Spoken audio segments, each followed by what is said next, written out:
Tapi orang mengatakan ini saja Usama. Kenapa? Karena dia adalah pernah dikatakan oleh Rasul, dialah harus panglima perang. Padahal jamaah yang dimuliakan Allah Subhanahu wa taala ketika itu dia umurnya berapa? 17 tahun.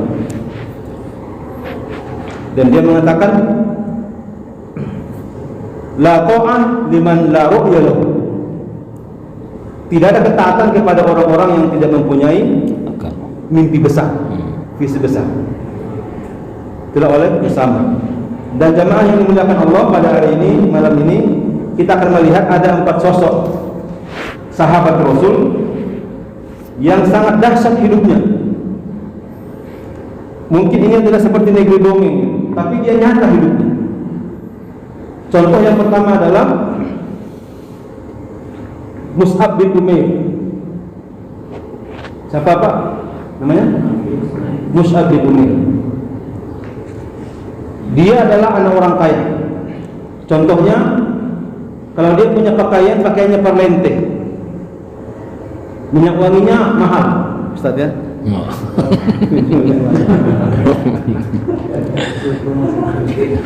Apa kata ibu-ibu di Jazirah Arabia itu? Seandainya lewat Mus'ab bin Umair singgah di rumahku dan aku punya anak gadis, itu adalah kebanggaan bagiku. Wanginya dahsyat. Beda Pak ya. Wangi yang mahal sama yang murah beda nggak? Beda. Ada minyak wangi kayak jutaan, pasti beda rasanya.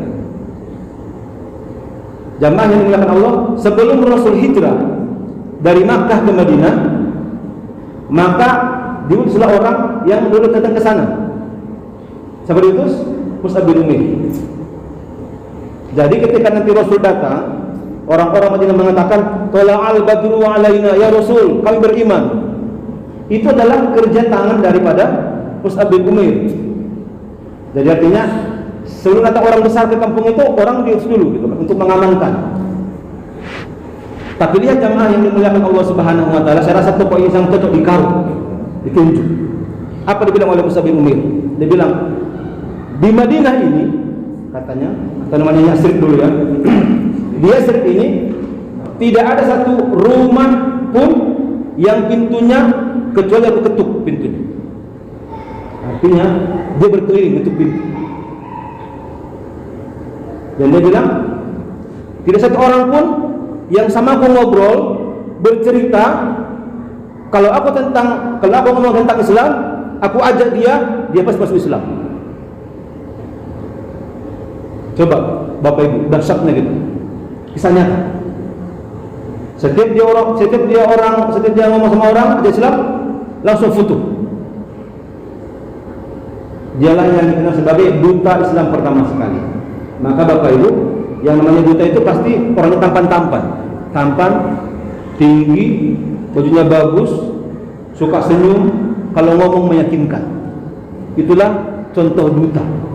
Harusnya pun itulah ngomongnya ustadznya kan. Dia bilang orang urut gitu.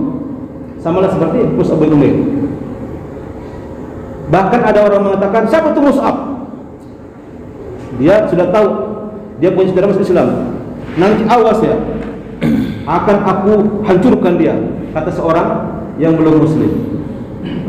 Tapi ketika jumpa sama Mus'ab, kata Mus'ab, oke, silakan Bapak ngomong duluan. Ngomonglah orang ini. Dia marah terus sama Mus'ab. Dia marah terus. Ajaran apa Islam ini? Kata Mus'ab, sudah selesai, sudah. Mus'ab ngomong, dia tunduk, langsung mengatakan la ilaha illallah, langsung syahadat. Bapak Ibu mungkin tidak di sini mungkin dituangkan semua, nanti silakan dilihat di sirah. Itulah dahsyatnya Mus'ab bin Umair. Tapi lihat Bapak Ibu, ketika dia meninggal,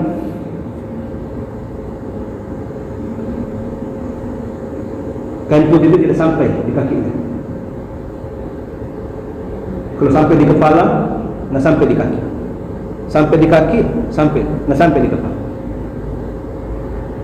Di saat orang-orang sahabat berjalan menjumpai mayat, ini siapa gitu. Kain kepala itu nggak sampai di kepala, nggak sampai di kaki, pendek. Sahabat Rasul pernah mengatakan nanti akan kalian jumpai seorang sahabat yang wafat seperti ini. Itulah Mus'ab bin Umair. Yang kedua jamaah yang dimuliakan Allah adalah Sa'ad bin Abi Waqqas. Apa kelebihannya Bapak Ibu? Dua. Kalau dia memanah, pasti kena anak panahnya.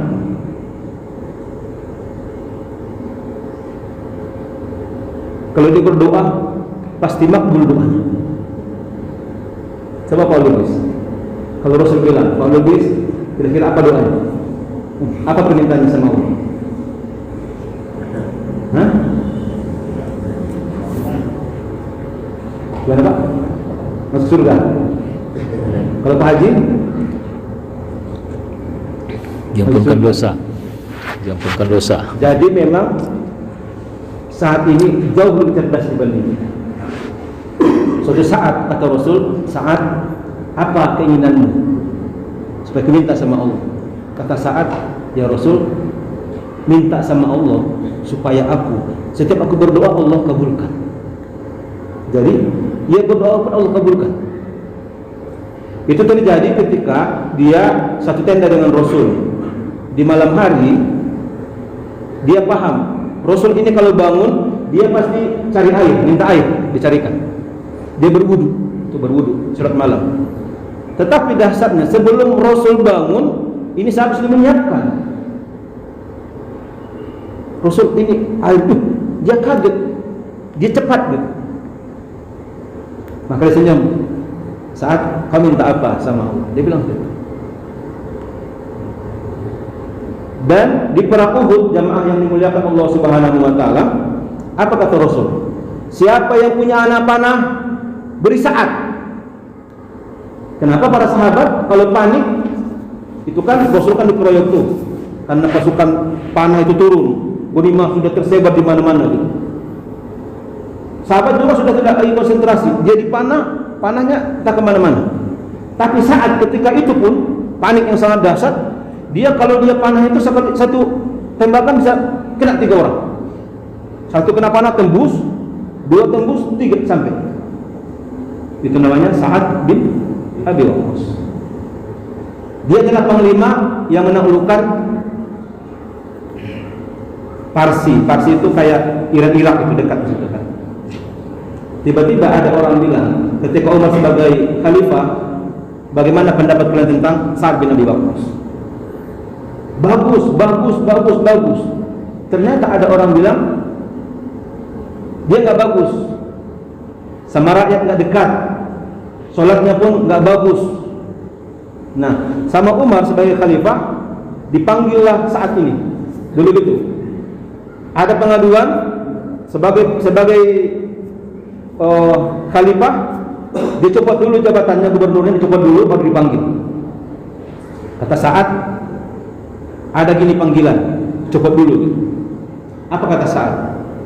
Dia berdoa sama Allah, ya Allah, kalau apa yang dia katakan itu benar, ya Allah, panjangkan umurnya, berkahi umurnya ya Allah, berikan dia manfaat yang banyak.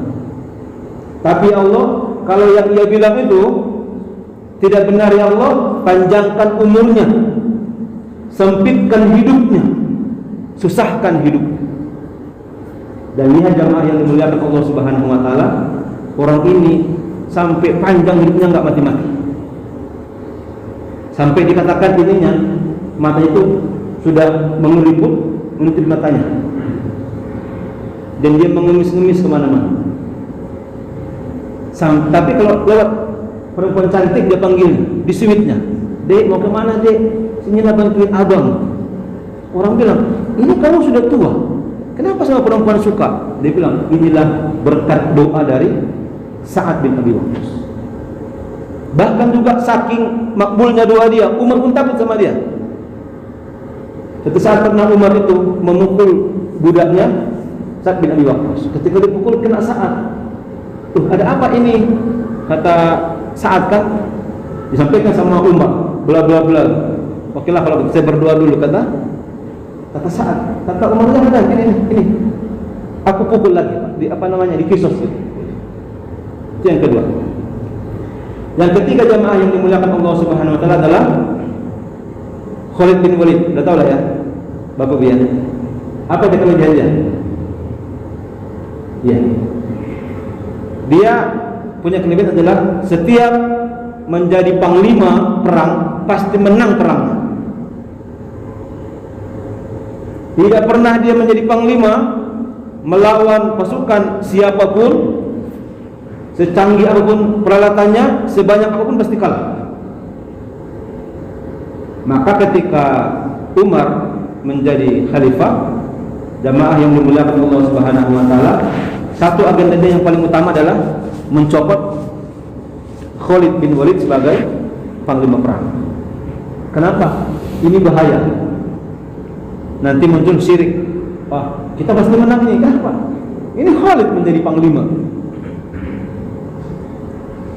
Dahsyat. Silakan nanti Bapak Ibu kita lihat di YouTube, kita lihat buku-buku sangat dahsyat itu. Khalid bin Walid. Padahal dia di perang Uhud, dia belum ikut perang. Dan ketika habis perang Uhud, perangnya perang Uhud, apa lagi habis itu? Hunain. Bukan sebelumnya. Yang dekat yang Tabuk. Dua perang besar. Badar. Maaf. Ketika di perang Badar, ketika di perang Uhud, dia adalah musuhnya Islam.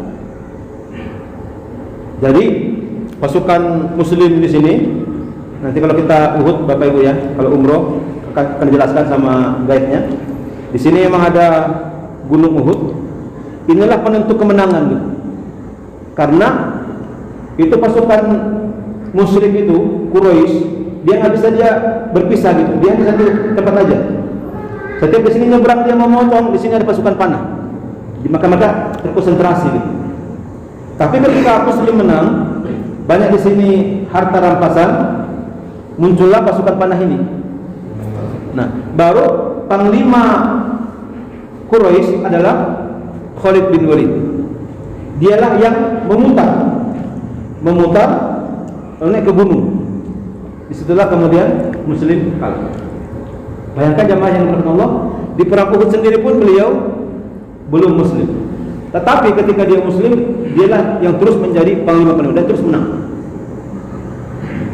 Ketiga, keempat jamaah yang dimuliakan Allah Subhanahu wa taala adalah sahabat yang bernama Abdurrahman bin Auf.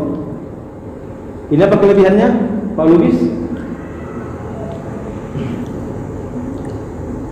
Cocok ini kan? Dia punya kelebihan apa? Setiap berdagang pasti untung. Setiap berbisnis pasti untung. Itu kayaknya sudah karma sama dia. Kenapa? Saking dia bosan untung itu, dia mau rugi. Dan itu pun Allah untungkan. Kita semua dibahasakan, semua ada disaput, semua dukungan gitu kan supaya untung. Tapi rugi gitu. Tapi beliau terus untung. Dan ketika sampai di Madinah, jamaah yang dimuliakan Allah Subhanahu wa taala, Rasul membuat persahabatan antara Abdurrahman bin Auf dengan Sa'ad bin Rabi. Jadi Abdurrahman bin Auf adalah orang Makkah yang menjadi muhajirin, sementara Sa'ad bin Rabi adalah orang Ansor, orang Madinah. Jadi memang dulu gitu, karena orang-orang Makkah itu jadi miskin semua gitu. Orang-orang yang kaya pun ketika dia di Makkah karena harus hijrah jadi miskin. Kenapa? Semua ditinggalkan hartanya. Kita punya istri, kalau dia nggak muslim ditinggalkan, punya anak nggak muslim ditinggalkan. Itulah definisi hijrah itu. Ketika dia hijrah, kata Rasul, disahabatkan mereka, berjumpalah antara Abdurrahman bin Auf dengan Sa'ad bin Rabi. Apa kata Sa'ad bin Rabi? Abdurrahman, ini dahsyat nih, mungkin nanti bisa disampaikan, tapi agak bahaya juga. Kata beliau, Abdurrahman, saya mempunyai harta yang sangat banyak. Nanti ini harta aku bagi dua, kau separuh, aku separuh. Ini keren nih kan? Itu namanya ukhuwah itu gitu. Dan sekarang perang. Baru yang kedua, saya mempunyai ladang kurma juga luas, namanya dia orang kaya. Aku bagi dua, kamu separuh, aku separuh. Jadi ketika dia bilang, aku punya 2 istri. Ini kisah nyata Pak ya, bukan ditambah-tambahin. Aku punya 2 istri, datanglah ke rumah, kau lihat, kau suka yang mana? Dan aku ceraikan dia. Artinya bukan saat Bang Robek yang menceraikan satu, ini kau nikahi, bukan. Tapi dia suruh pilih, coba sini. Mungkin ini bisa jadi kontroversi kan kalau dibagi orang-orang kiri kan, atau perempuan kayak mana, kami nggak punya harga diri dong. Tapi itulah ketulusan siapa? Saat Bang Robi. Dia bilang, datang ke rumah kau tengok yang mana yang kau suka, kan? Kau ceraikan. Supaya dinikahi. Mana pakai tim? Rasa itu ya. Kalau kita makin punya 2, kita pilih yang mungkin agak tua kan. Ini enggak. Orang disuruh milih. Disuruh milih gitu. Bercerai subhanallah. Apa kata Abdurrahman bin Auf? Semoga Allah memberkahi semua harta-harta. Bagiku, coba tunjukkan pasar. Jadi Bapak Ibu yang dimuliakan Allah Subhanahu wa taala, kalau kita melihat ada 3 program Rasul ketika dia hijrah. Satu adalah membangun Masjid Kuba. Dan itu bukan masjid ya, bukan masjid Madinah gitu. Tapi Kuba. Itu beda. Nanti juga kalau kita umroh, kita akan kunjungi Ustaz ya. Akan kunjungi. Yang kedua adalah akhoy, dipersaudarakan antara orang-orang Muhajirin dan orang-orang Ansor. Yang ketiga adalah membangun pasar. Dan termasuk tokohnya adalah Abdurrahman bin Auf. Setiap dia berdagang, untung. Setiap dia berdagang, untung. Setiap dia berdagang, untung. Subhanallah. Kisah nyata. Sampai dia bilang, aku bosan nikahnya untung ini. Aku mau rugi katanya. Cocok ya kan? Mau rugi kan? Apa dia bilang? Dia bilang, tolong semua beli kurma-kurma yang jatuh. Jadi ada kurma, dia kalau belum matang jatuh. Dimanapun ada, borong semua. Aku bayar. Mau ngapain? Aku ingin memenuhi semua gudang-gudangku. Pak, tadi dia bilang dia mau apa tadi? Mau rugi dia. Dia ingin rugi coba. Saking dia bosan itu untung. Orang beli lah. Semua beli pasukannya itu, kan anggota dia pasukan. Kira-kira Bapak Ibu, itu kalau kurma yang mentah jatuh, mahal atau murah? Murah ya, jadi Murah kan? Murah, nggak ada harga. Memang itu nggak dipakai gitu. Dia borong semua. Penuh sudah gudang-gudang, penuh. Apa yang terjadi jamaah yang dimuliakan Allah Subhanahu wa taala? Allah takdirkan 3 tahun di semua Jazirah Arab ini, satu pun kurma nggak yang berbuah. Kira-kira yang dia tadi beli nggak ada harganya, dijual mahal. Kenapa mahal? Iya, karena nggak ada barang. Jadi apa kata sahabat-sahabat yang lain kepada dia? Ini Abdurrahman bin Auf. Kalau dia mungkin buka batu, di dalam pasti emas.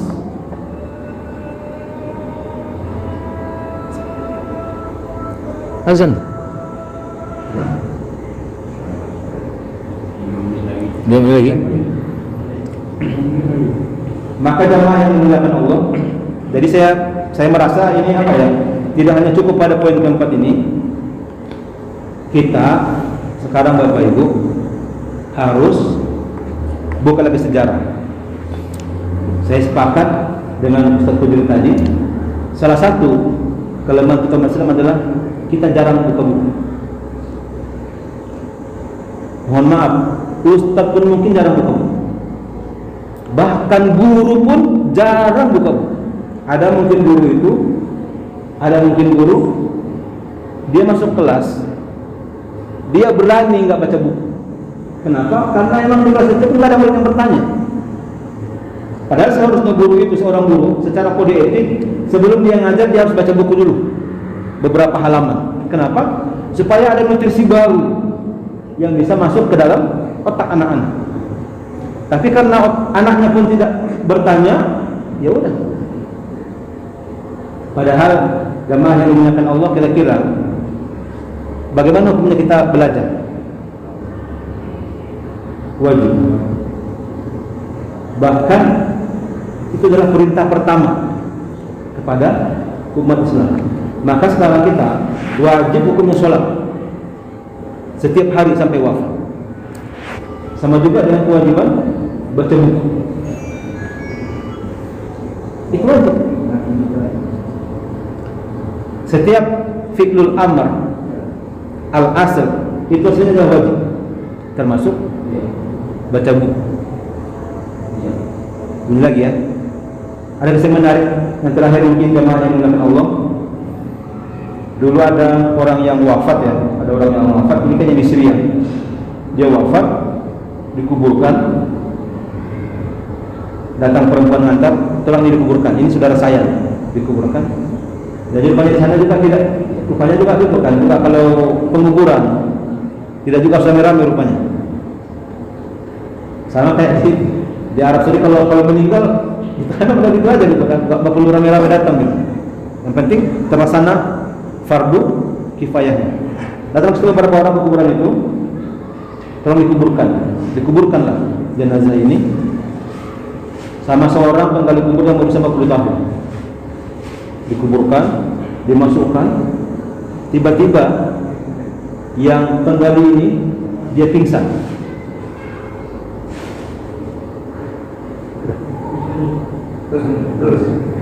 Dia pingsan. Baru beberapa lama berikutnya lagi datang lagi perempuan itu membawa jenazah yang lain. Kata perempuan itu, tolong ini dikuburkan di samping yang dulu. Dikuburkan lagi, dan penggali kubur itu apa yang ia alami ketika menggali kubur pertama, ia juga rasakan pada penggalian yang kedua. Tapi dia tak pingsan. Ketika ini perempuan pergi, dia tanya, siapa yang meninggal yang dua itu? Dia bilang, itu adalah saudaraku. Iya, mereka itu siapa? Kata perempuan itu, satu adalah abangnya yang mempunyai harta dan menyekolahkan adiknya. Satu lagi adiknya adalah pelajar yang nggak mempunyai harta, tapi dia pintar karena belajar dari nafkah dari abangnya, belajar Quran, belajar agama. Kenapa rupanya kan? Saya yang pertama itu saya pingsan, dan saya melihat seluruh tanah ini adalah taman seperti surga, dan juga yang kedua seperti itu, tapi tidak sampai pingsan. Lalu kemudian semenjak itu jemaah yang dimuliakan Allah, dia langsung datang ke masjid. Dia bilang, mulai hari ini aku nggak lagi jadi penggali kubur, aku ingin jadi pembelajar, aku ingin taubat belajar. Dan lihat jemaah yang dimuliakan Allah, dia kemudian menjadi ulama besar. Padahal dia mulai belajar berapa tadi? Pada usia 40 tahun. Begitulah Allah memuliakan orang-orang yang berilmu. Allah angkat derajatnya seberapa dibanding orang-orang biasa. Demikian, mohon maaf atas segala kekurangan. Semoga ada manfaatnya. Saya mengajak kita supaya lebih banyak membaca supaya masuk berkah. Afwan. Assalamualaikum warahmatullahi wabarakatuh.